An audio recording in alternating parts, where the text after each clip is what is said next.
सोचो समझो फिर करो। एक गांव में यादराम नाम का किसान रहता था। उसकी पत्नी का नाम लाजो था। उनकी कोई संतान नहीं थी। फिर भी एकांत को दूर करने के लिए लाजो अपने पति के से किसी जानवर को घर लाने के लिए कहने लगी। एक दिन यादराम बाजार गया था। उसने वहां नेवले का एक प्यारा सा बच्चा देखा। यादराम अपनी पत्नी का प्रसन्न करने के लिए नेवले के बच्चे को घर ले आया।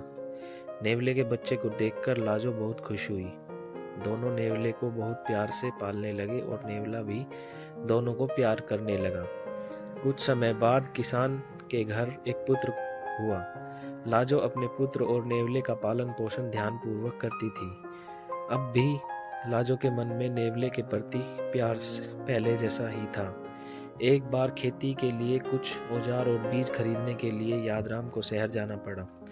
उस दिन लाजो अपने पुत्र को पालने में सुलाकर स्वयं पानी लेने कुएं पर चली गई। घर पर बच्चे के पास सिर्फ पालतू नेवला ही था।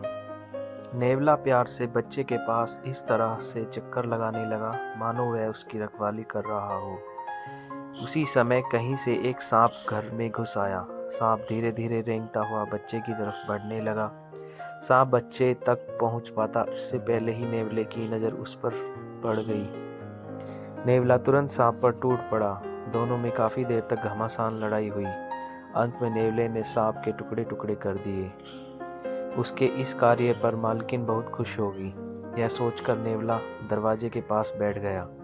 लाजो जब पानी लेकर घर लौटी और उसने नेवले को मुंह खून से भरा हुआ देखा तो उसके होश उड़ गए।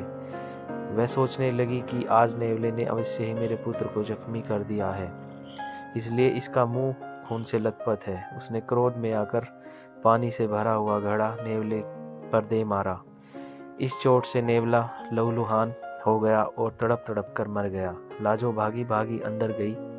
उसने देखा कि उसका पुत्र सुरक्षित है और पालने में आराम से सो रहा है, परंतु पास में एक सांप मरा पड़ा हुआ है। यह देखकर लाजो को पूरी बात समझ में आ गई और वह इस घटना से बहुत दुखी हुई। उसे अपने ऊपर बहुत क्रोध आया क्योंकि वह अपने पुत्र के रक्षक की भक्षक बन गई थी। बिना सोचे समझे लाजो ने जो काम किया उसके लिए उसे पछताना पड़ा। हमें कोई भी कार्य सोच समझकर करना चाहिए, अन्यथा लाजो की तरह हमें भी पश्चाताप के आंसू बहाने पड़ सकते हैं।